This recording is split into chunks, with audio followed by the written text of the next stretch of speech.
Good morning dear students. मैं doctor Dheeraj Bagwalia, associate professor political science, government Lohia college Churu.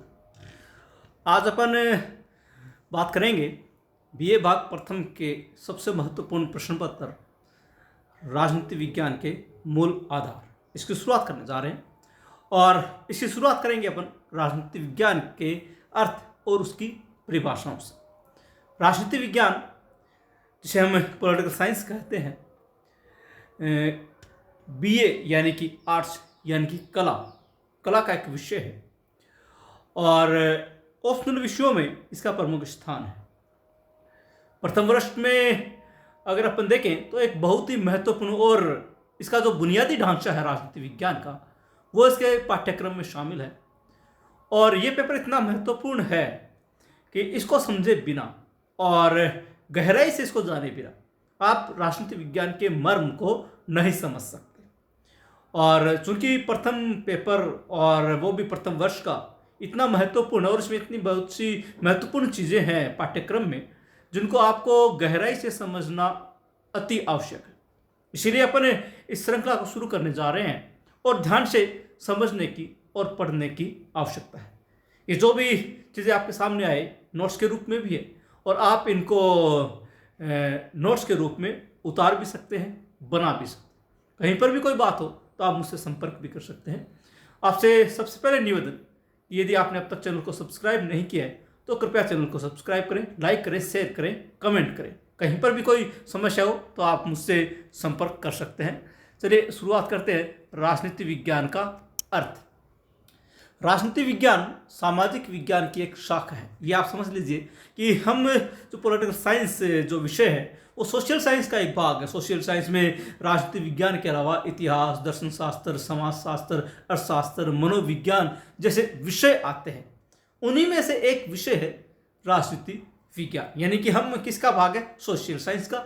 और social science यानी कि समाज विज्ञान, वो विज्ञान जो मुख्यतः समाज से गहराई से जुड़े हुए हैं, उन विषयों में से एक विषय है राजनीति विज्ञान। यह मानव जीवन के राजनीतिक पक्ष का अध्ययन करता है। अलग अलग विषय जो समाजशास्त्र में है वो मानव जीवन के अलग अलग पक्ष का अध्ययन करते हैं। जैसे समाजशास्त्र है, मानव जीवन के सामाजिक पक्ष का अध्ययन करता है। जैसे अर्थशास्त्र है, मानव जीवन के आर्थिक पक्ष का अध्ययन करता है। इतिहास है, मानव के ऐतिहासिक साक्ष्यों का अध्ययन करता है। तो अलग अलग विषयों का अलग अलग प्रतिपाद्य विषय रहा है।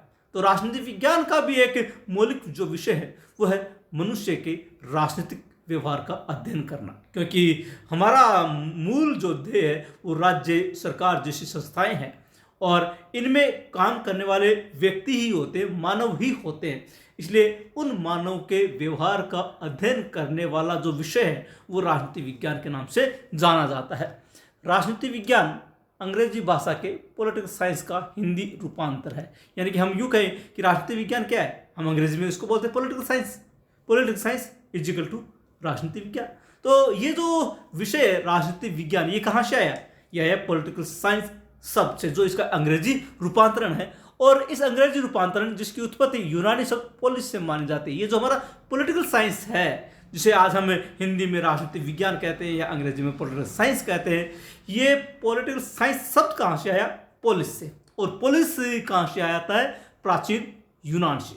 यूनान जो आज यूरोप का एक राज्य है, ये प्राचीन समय में आज से लगभग यूँ मान लीजिए कि लगभग 3000 से 5000 साल के पहले ये एक महत्वपूर्ण राज्य हुआ करता था, महत्वपूर्ण जगह हुआ करती थी, जहाँ से बहुत सारे राज्यों का जन्म हुआ और विकास हुआ।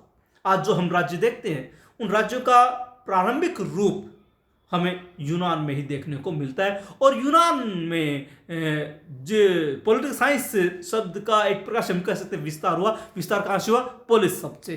पोलिस यूनानी शब्द है और यूनानी भाषा में पोलिस का शाब्दिक अर्थ है नगर राज्य। यानी कि पोलिस से क्यों अर्थ निकला? क्योंकि प्राचीन काल में यूनान में छोटे छोटे नगर राज्य हुआ करते थे और उन नगर राज्यों को वहाँ पोलिस कहा जाता था। और पोलिस से बना पॉलिटिकल साइंस और पॉलिटिकल साइंस से बना राजनीति विज्ञान। प्राचीन यूनान में प्रत्येक पोलिस या नगर एक स्वतंत्र एवं आत्मनिर्भर राज्य था। ध्यान दीजिएगा, प्राचीन यूनान में प्रत्येक पोलिस यानी कि जो प्रत्येक नगर राज्य था वो एक स्वतंत्र और आत्मनिर्भर राज्य था। आत्मनिर्भर राज्य एक स्वतंत्र राज्य यानी कि राज्य, याद रखिएगा पॉलिटिकल साइंस में हम किसी देश को एक राज्य कहते हैं, राज्य यानी कि स्टेट। जैसे कि भारत एक स्टेट है, पाकिस्तान एक स्टेट है, बांग्लादेश एक स्टेट है यानी कि राज्य है। और जैसे हम स्टेट रूप में जानते हैं अमूमन, जैसे कि राजस्थान, गुजरात, पंजाब, हरियाणा, मध्य प्रदेश आदि, ये स्टेट नहीं है, ये प्रदेश है, या हम कह सकते हैं ये स्टेट की इकाइयां हैं, प्रांत है, ये प्रांत है। तो हम पॉलिटिकल साइंस में स्टेट किसको कहेंगे? राज्य को, यानी कि एक स्वतंत्र देश को। तो प्राचीन यूनान में प्रत्येक पोलिस यानी कि प्रत्येक नगर राज्य क्या था? एक स्वतंत्र एवं आत्मनिर्भर राज्य था, यानी कि एक स्वतंत्र देश था जिसको क्या कहा जाता था? पोलिस कहा जाता था या नगर राज्य कहा जाता था। उस समय नगर राज्यों की गतिविधियों से संबंधित ज्ञान को लोग राजनीति कहते थे। ध्यान दीजिएगा, उस समय नगर राज्यों में जो भी गतिविधियां हुआ करती थी, चाहे वो गतिविधि राजनीतिक हो, चाहे आर्थिक हो, चाहे सामाजिक हो, चाहे कोई और, उन समस्त गतिविधियों के ज्ञान को लोग किस नाम से पुकारते थे? राजनीति। यानी कि प्राचीन यूनान में जो छोटे छोटे स्वतंत्र और आत्मनिर्भर राज्य थे, उन समस्त आत्मनिर्भर राज्यों की गतिविधियों को लोग राजनीति कहते थे। और इसी कारण से राजनीति से राजनीति विज्ञान शब्द का जन्म हुआ। हालांकि नाम के बारे में आज भी इसमें मतभेद है कि इसका नाम क्या होना चाहिए, लेकिन जो सर्वमान्य मत है वो ये है कि इसका नाम राजनीति विज्ञान होना चाहिए। और ये राजनीति विज्ञान निकला है प्राचीन यूनान से, प्राचीन यूनान के नगर राज्यों, जो कि उनको पोलिस कहा जाता, पोलिस से पॉलिटिकल साइंस बना। और पोलिस यानी कि नगर राज्य की गतिविधियों को लोग राजनीति के नाम से संबोधित करते थे। इसी कारण से वहां से अपने विषय का जन्म होता है, अपने विषय का नामकरण होता है राजनीति विज्ञान के रूप में।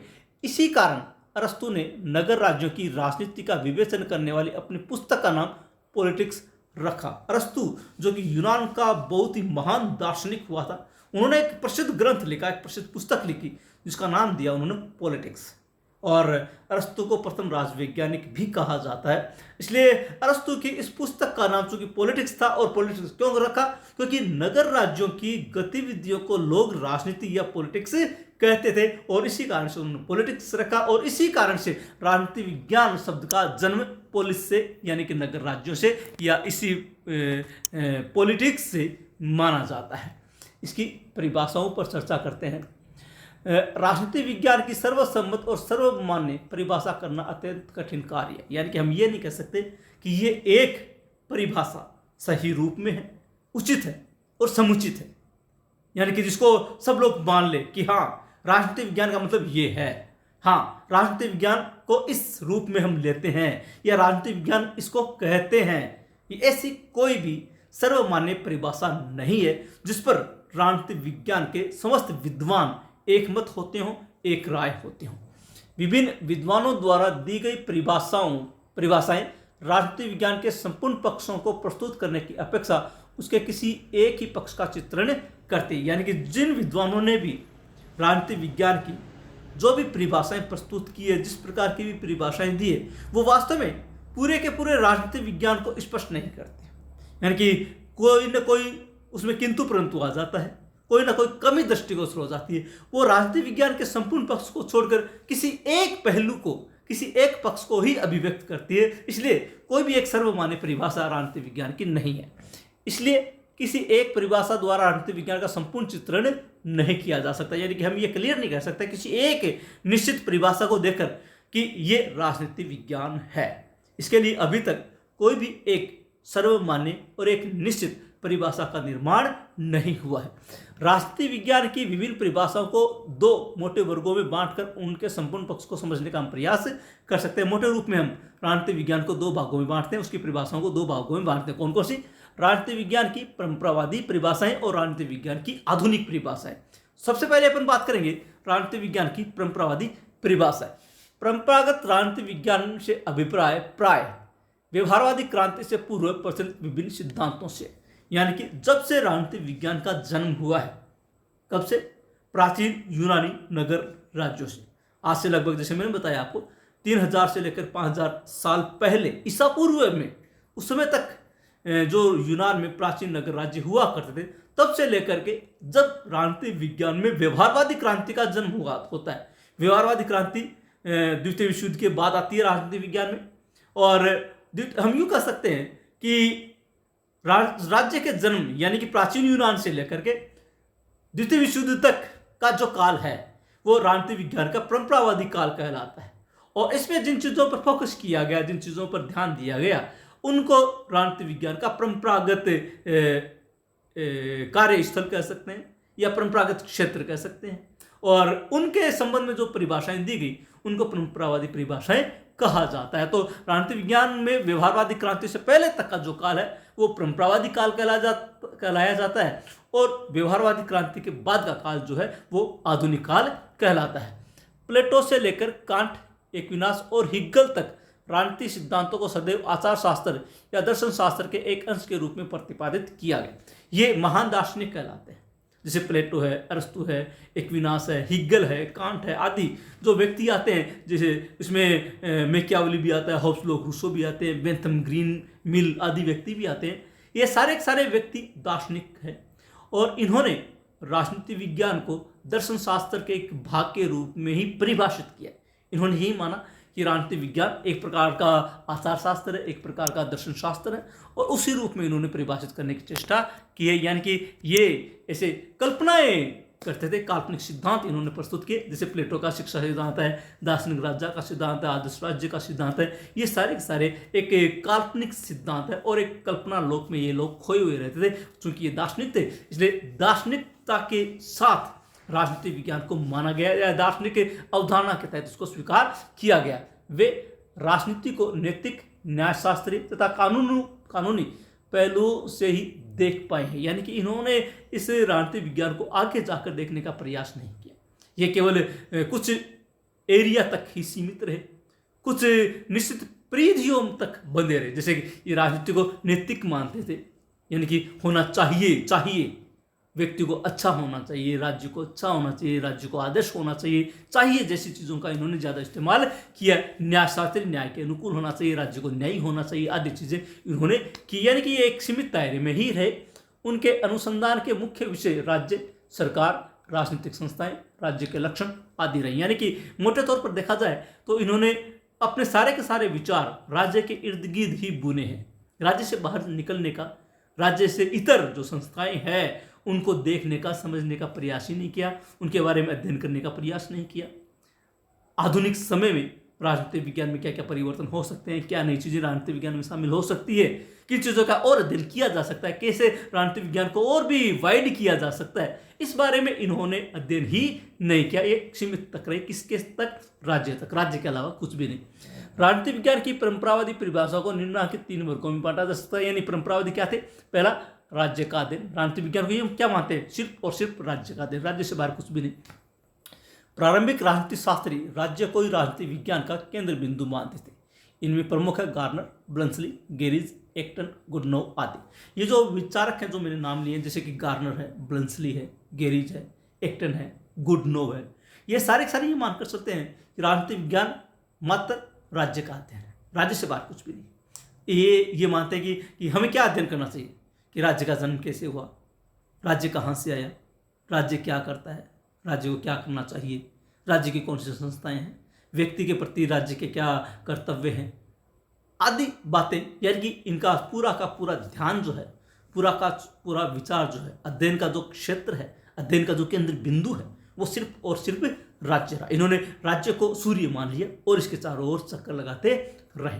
यानी कि सब कुछ राज्य, राज्य से इतर कुछ भी नहीं। जैसा कि गार्टनर कहता है, political science begins and ends with the state. यानी कि राजनीतिक विज्ञान का प्रारंभ अंत राज्य से ही होता है। यानी कि राजनीतिक विज्ञान राज्य से शुरू होता है, राज्य पर खत्म हो जाता है। राज्य के इतर कुछ भी नहीं, राज्य के अलावा कुछ भी नहीं, राज्य से बाहर कुछ भी नहीं, सब कुछ है राज्य। यानी कि राजनीतिक विज्ञान को किसका अध्ययन करना चाहिए? सिर्फ और सिर्फ राज्य का। इसके अलावा राजनीतिक विज्ञान में कोई प्रतिपाद्य विषय नहीं हो सकता। जैसे कि गेरिज कहता है कि political science deals with origin, growth, objects and problems of the state. यानी राजनीतिक विज्ञान राज्य के उद्भव, विकास, उद्देश्य तथा समस्त राजकीय समस्याओं का उल्लेख करता है। यानी कि ये गेरिज ये कहता है कि राजनीतिक विज्ञान क्या है? राजनीतिक विज्ञान वो है जो राज्य के बारे में, कि राज्य का उद्भव कैसे हुआ, राज्य का जन्म कैसे हुआ, राज्य का विकास कैसे हुआ, किस किस चरणों से वो गुजरा, राज्य का मुख्य उद्देश्य क्या है, राज्य किस लिए बना है, तथा उस राज्य की क्या क्या समस्याएं हैं उनका वो अध्ययन करता है। यानी कि ये गैरीज भी राज्य से बाहर जाकर कोई भी बात नहीं करते। इनका भी एक ही मुख्य विषय है और वो है राज्य। और एक्टन कहता है कि political science is concern with the state and with the condition industrial development. राजनीति विज्ञान राज्य तथा उसके विकास के लिए अनिवार्य दशाओं से संबंधित है। यानी कि एक्टन भी राज्य तक ही सीमित रखता है राजनीति विज्ञान को। वो कहता है राजनीति विज्ञान क्या है? राजनीति विज्ञान राज्य और उसके विकास के लिए जो भी अनिवार्य दशाएं हैं उनसे संबंधित है, इसके अलावा कुछ भी नहीं है। एक्टन के अनुसार भी हमें राज्य से बाहर जाकर किसी भी चीज का अध्ययन करने की आवश्यकता नहीं। ये कुछ ऐसे व्यक्ति थे जो राजनीति विज्ञान को क्या मानते हैं? सिर्फ और सिर्फ राज्य का अध्ययन मानते हैं और सिर्फ राज्य तक सीमित रखते हैं। फिर एक दूसरा दृढ़ हुआ जिसने ये माना कि राजनीति विज्ञान राज्य का नहीं बल्कि किसका अध्ययन है? सरकार का अध्ययन। ये परंपरावादी विचारक है। कुछ विद्वानों के अनुसार राज्य तो एक अमूर्त इकाई है, उसका बोध वस्तुतः सरकार के माध्यम से ही होता है। और इसमें प्रमुख है जॉन सीले, जेम्स लीकॉक आदि। ये जो नाम लिए मैंने, जॉन सीले और जेम्स लीकॉक, ये मानते हैं कि राजनीति विज्ञान राज्य का नहीं बल्कि सरकार का अध्ययन है। इनका मानना है कि राज्य तो एक अमूर्त इकाई है, राज्य को देखा नहीं जा सकता, उसका मूर्त रूप जो है वो वास्तव में सरकार है। जैसा कि हम कहते हैं कि राज्य के 4 आवश्यक तत्व हैं। कौन कौन से? जनसंख्या, क्षेत्रफल, सरकार और संप्रभुता। संप्रभुता सबसे प्रमुख तत्व है और कहते हैं कि संप्रभुता शक्ति का प्रयोग सरकार के माध्यम से होता है तो ये तत्व राज्य का, लेकिन इसका प्रयोग कौन करती है? सरकार। इसलिए राज्य तो एक अमूर्त इकाई है और उसको मूर्त रूप प्रदान कौन करती है? सरकार करती है, क्योंकि वो ही राज्य के कार्यों का प्रतिपादन करती है, राज्य के कार्यों को निपटाती है, राज्य के कार्यों का संपादन करती है। इसलिए सरकार से ही राज्य की पहचान होती है। तो राज्य का नहीं बल्कि किसका अध्ययन किया जाना चाहिए? सरकार का। ये कुछ ऐसे विद्वान है जैसा कि जेम्स लीकॉक कहता है political science deals with the government. राजनीति विज्ञान सरकार से संबंधित विद्या है। यानी कि पॉलिटिकल साइंस का संबंध किससे है? राज्य से नहीं बल्कि सरकार से, क्योंकि ये मानते हैं कि राज्य तो एक अमूर्त इकाई है, हमें तो सरकार का अध्ययन करना चाहिए, क्योंकि सरकार के माध्यम से ही राज्य परिलक्षित होता है, सरकार के माध्यम से ही राज्य प्रकट होता है, सरकार के माध्यम से ही राज्य का पता चलता है, ज्ञान होता है, अंतर्राष्ट्रीय पहचान होती है, सब कुछ किस माध्यम से? सरकार के माध्यम से। इसलिए राजनीति विज्ञान राज्य का नहीं बल्कि किसका अध्ययन है? सरकार का अध्ययन। फिर एक तीसरा दड़ा पैदा हो गया जो ये कहता है कि राज्य और सरकार दोनों का अध्ययन है, क्योंकि दोनों आप एक दूसरे से गुंथे हुए। जैसे कि हम अभी मैंने कहा आपको कि राज्य के 4 आवश्यक तत्व हैं और उन आवश्यक तत्वों में 2 तत्व हैं, सरकार और संप्रभुता। सरकार किसका तत्व है? राज्य का। यानी कि राज्य को मूर्त रूप प्रदान कौन करता है? सरकार। और सरकार कब होती है? जब राज्य होता है। यानी कि राज्य के बिना सरकार नहीं हो सकती, सरकार वही होती है जहां राज्य होता है। तो दोनों एक दूसरे के ऊपर अंतर्निर्भर है, दोनों एक दूसरे से अलग हो ही नहीं सकते। इसलिए कुछ ऐसे विद्वान पैदा हो गए कि हमें केवल राज्य तक नहीं बल्कि राज्य और सरकार दोनों तक, दोनों का अध्ययन करना पड़ेगा, दोनों को साथ लेकर चलना पड़ेगा। राज्य के बिना सरकार नहीं हो सकती, सरकार के बिना राज्य की कल्पना नहीं की जा सकती। इसलिए दोनों का अध्ययन हम राजनीति विज्ञान में करेंगे, ऐसे कुछ विद्वान हैं। वस्तुतः राजनीति विज्ञान में राज्य और सरकार दोनों का ही अध्ययन किया जाता है, क्योंकि दोनों एक दूसरे के ऊपर ही निर्भर है, दोनों की पहचान एक दूसरे के साथ है। राज्य के बिना सरकार की कल्पना नहीं की जा सकती, क्योंकि सरकार राज्य द्वारा प्रदत्त प्रभुत्व शक्ति का ही प्रयोग करती है। सही बात है, राज्य के बिना हम सरकार की कल्पना कैसे कर सकते हैं? जब राज्य होगा तभी तो सरकार होगी, और सरकार जहां है वहां राज्य अवश्य होगा। इसलिए राज्य के बिना सरकार की कल्पना नहीं की जा सकती, क्योंकि सरकार राज्य द्वारा प्रदत्त प्रभुत्व शक्ति का प्रयोग करती है। जैसे अभी मैंने कहा कि संप्रभुता राज्य का तत्व है, लेकिन प्रयोग कौन करती है? सरकार करती है। किसके बिहाव पर करती है? अपनी जनता के बिहाव पर करती है। इसलिए सरकार और राज्य दोनों को पृथक नहीं किया जा सकता। सरकार के बिना राज्य एक अमूर्त कल्पना मात्र है, बिना सरकार के राज्य हो ही नहीं सकता। ऐसा मानने वाले हैं पॉल जेनेट, किलक्राइस्ट, गेटेल, डिमोक आदि विद्वान ऐसा मानते हैं। जैसे कि पॉल जेनेट कहता है political science is the part of the social science with treats of the foundations of the state and the principles of the government. यानी कि राजनीति विज्ञान समाज विज्ञानों का वह अंग है जिससे राज्य के आधार पर सरकार के सिद्धांतों का अध्ययन किया जाता है। इसने पॉल जेनेट ने अपनी परिभाषा में दोनों चीज़ों को शामिल करने का प्रयास किया है। दोनों चीज़ों को मतलब राज्य को भी और सरकार को भी। वो कहता है राजनीति विज्ञान समाज विज्ञानों का वह अंग है। हम है तो समाज विज्ञान का ही भाग। जिसमें राज्य के आधार पर सरकार के सिद्धांतों का अध्ययन किया जाता है। यानी कि राज्य होगा तो सरकार होगी, और सरकार जो करेगी वो सरकार और राज्य दोनों को साथ लेकर ही उसका अध्ययन किया जा सकता है। गिलक्राइस्ट कहता है कि political science deals with the state and government. राजनीति विज्ञान वस्तुतः राज्य व सरकार की सामान्य समस्याओं का अध्ययन करता है। यानी पॉलिटिकल साइंस में दोनों का ही अध्ययन शामिल है। गिलक्राइस्ट के अनुसार राजनीति विज्ञान राज्य और सरकार दोनों की सामान्य समस्याओं का अध्ययन करता है, इसलिए हम दोनों को अलग अलग नहीं कर सकते। यहां तक का जो काल है वो राजनीति विज्ञान में परंपरावाद का काल कहलाता है। मैंने अभी बताया आपको, राजनीति विज्ञान के जन्म से लेकर के द्वितीय विश्व युद्ध तक का जो समय है वो राजनीति विज्ञान का परंपरावाद काल कहलाता है। अब अपन बात करते हैं राजनीति विज्ञान की आधुनिक परिभाषाएं। द्वितीय विश्व युद्ध के पश्चात राजनीति विज्ञान में व्यापक परिवर्तन हुए।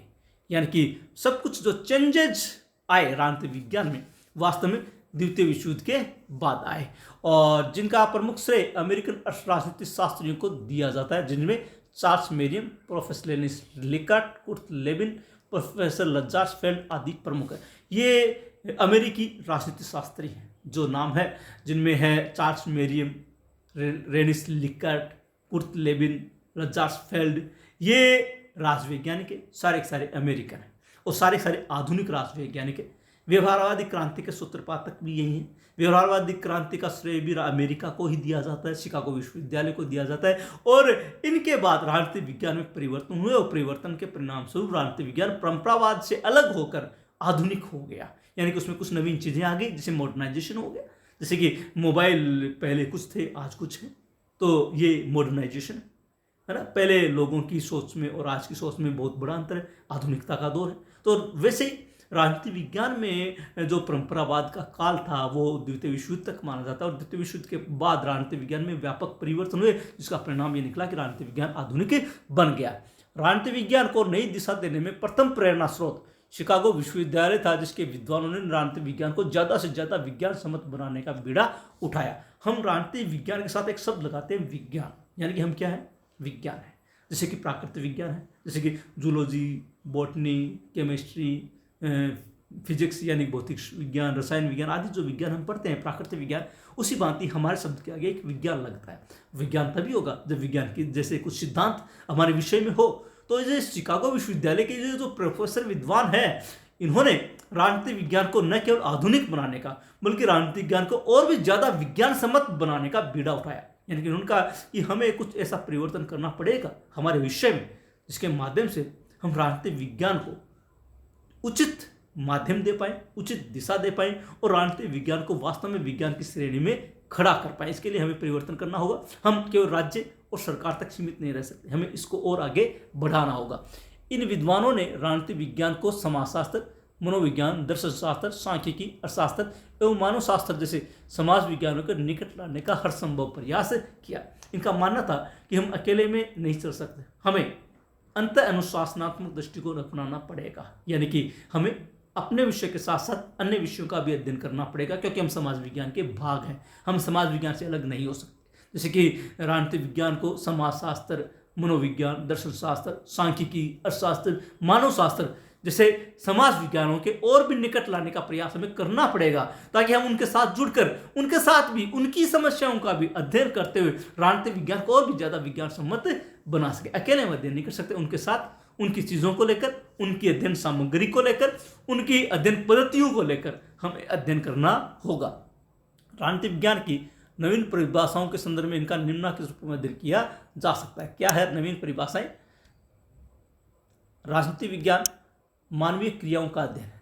केटलिन व जुवेनल जैसे विचार राजनीतिक विज्ञान को मानवीय क्रियाओं का अध्ययन मानते हैं। यानी कि राजनीतिक विज्ञान अब राज्य और सरकार तक सीमित नहीं है। राज्य सरकार तो हमारा विषय रहेंगे, क्योंकि ना तो वो हमें छोड़ने वाले हैं ना हम उनको छोड़ने वाले, क्योंकि व्यक्ति राज्य में ही जन्म लेता है, व्यक्ति का विकास राज्य में होता है, राज्य के बारे में तो हम जुड़े ही रहेंगे। लेकिन राज्य से बढ़कर भी हमें कुछ करना है, और चीज़ों का अध्ययन करना है। जैसे केटलिन और जुवेनल क्या कहते हैं कि राजनीतिक विज्ञान को मानवीय क्रियाओं का अध्ययन करना होगा। मानव वो जो है जो सरकार में बैठकर कार्य करता है, सरकार के प्रमुख पदों पर काबिज रहता है, सरकार का मुखिया होता है, और वो जो करता है उसका प्रभाव पूरे राज्य पर पड़ता है, पूरी मानव जाति पर पड़ता है, उसकी राज्य की हर नीति पर पड़ता है, हर अंग पर पड़ता है। इसलिए उसका अध्ययन हमें करना होगा। किसका अध्ययन करना होगा?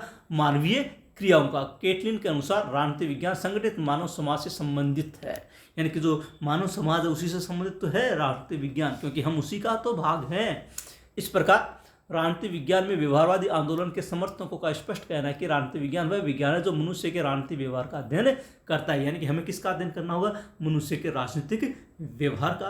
राज्य और सरकार के साथ साथ राज्य और सरकार में बैठे हुए उन लोगों का भी अध्ययन करना होगा जिनके निर्णयों का प्रभाव पूरे मानव समाज पर पड़ता है, पूरे विश्व पर पड़ता है। आज अमेरिका का राष्ट्रपति यदि कोई निर्णय लेता है तो उस निर्णय का प्रभाव केवल अमेरिका पर नहीं पड़ता बल्कि पूरे विश्व पर पड़ता है। भारत का प्रधानमंत्री यदि कोई निर्णय लेता है तो उस निर्णय का प्रभाव पूरे भारत पर पड़ता है। वो निर्णय क्यों ले रहा है, कैसे ले रहा है, किन चीज़ों से प्रभावित होकर ले रहा है, इन चीज़ों का भी हमें अध्ययन करना होगा। इसी को कहा जाता है मानव व्यवहार का अध्ययन करना। राजनीति विज्ञान शक्ति का अध्ययन। आज सबसे महत्वपूर्ण जो तथ्य है राजनीति विज्ञान में वो है शक्ति। जैसे कि मैं कहता हूँ कि जिस प्रकार से भूगोल में जो स्थान सूर्य का है, जैसे कि हम कहते हैं सूर्य इस सौरमंडल का केंद्र बिंदु है, सारे ग्रह उपग्रह क्षुद्र ग्रह आदि सूर्य के चक्कर लगाते हैं, वैसे ही राजनीति विज्ञान का केंद्र बिंदु क्या है? शक्ति है। और समस्त संरचनाएं इसके इर्द गिर्द चक्कर लगाते हैं। Lasswell, Merriam, Max Weber, Bertrand Russell, Morgenthau आदि विद्वान मानते हैं कि शक्ति एक ऐसी बुनियादी संकल्पना है जो राजनीति विज्ञान के सभी विज्ञान को एक सूत्र में पिरो देते हैं, क्योंकि शक्ति के इर्द गिर्द ही राज्य घूमता है, सरकार घूमती है, सरकार में काम करने वाले व्यक्ति घूमते हैं, संस्थाएं घूमती है, सब कुछ शक्ति, सब कुछ शक्ति प्राप्त करने का प्रयास करते हैं। शक्ति के अलावा कुछ भी नहीं। आज चाहे राज्य का आंतरिक मामला हो चाहे विदेश मामला हो, राज्य जो भी कार्य करता है शक्ति के लिए करता है। अभी जैसे कि हम यूँ कह सकते हैं प्रथम विश्व युद्ध, द्वितीय विश्व युद्ध किस लिए हुई? शक्ति के संघर्ष।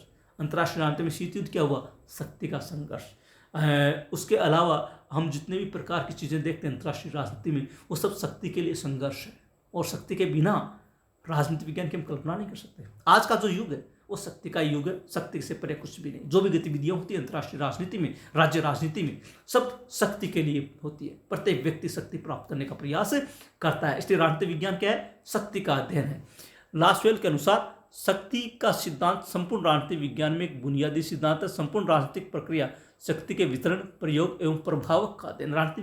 लासवेल तो ये मानता है कि राजनीति विज्ञान क्या है? शक्ति पर ही निर्भर, शक्ति के वितरण, शक्ति के प्रयोग और शक्ति का प्रभाव, इसी के इर्द गिर्द राजनीति विज्ञान घूमता है। तो राजनीति विज्ञान में आधुनिक राजनीति शास्त्र क्या मानते हैं कि राजनीति विज्ञान किसका अध्ययन है? राजनीति विज्ञान शक्ति का अध्ययन।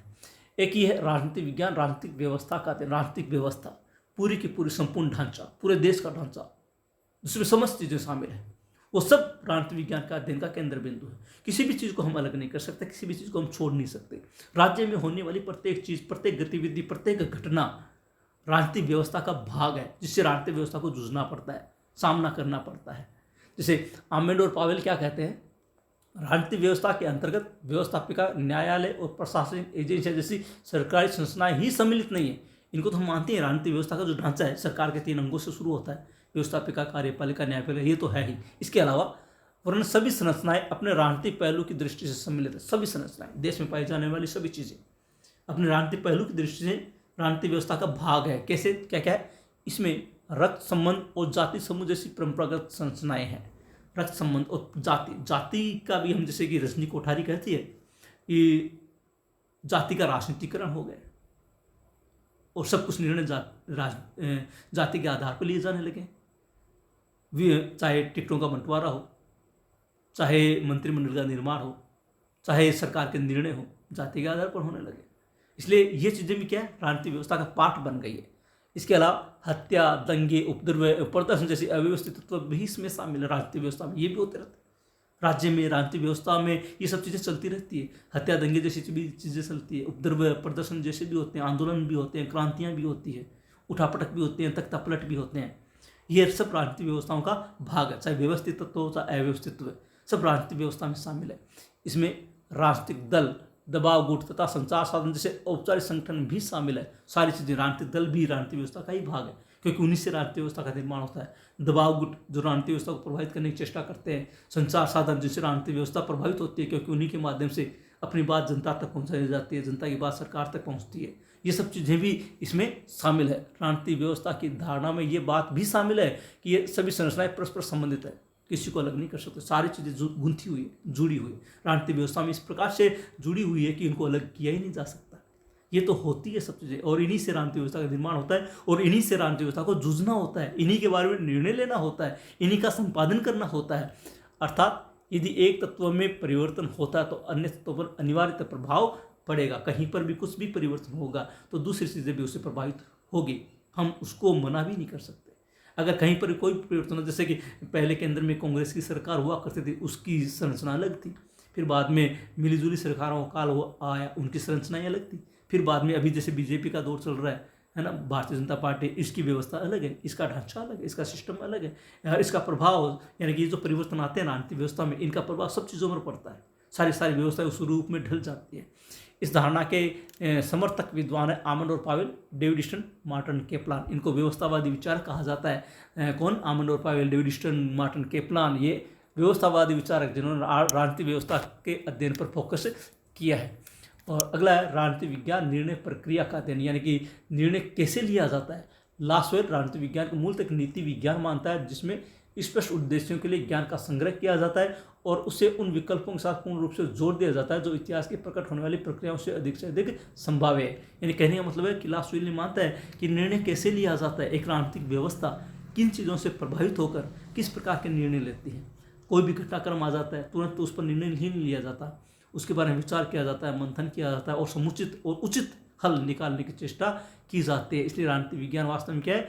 निर्णय प्रक्रिया का अध्ययन है, और आधुनिक राजनीतिक विज्ञान में इन चीज़ों को शामिल किया जाता है। निर्णय प्रक्रिया के समर्थक विद्वान कौन है? हर्बर्ट साइमन और लासवेल। हर्बर्ट साइमन ने निर्णय निर्माण सिद्धांत भी प्रतिपादित किया है।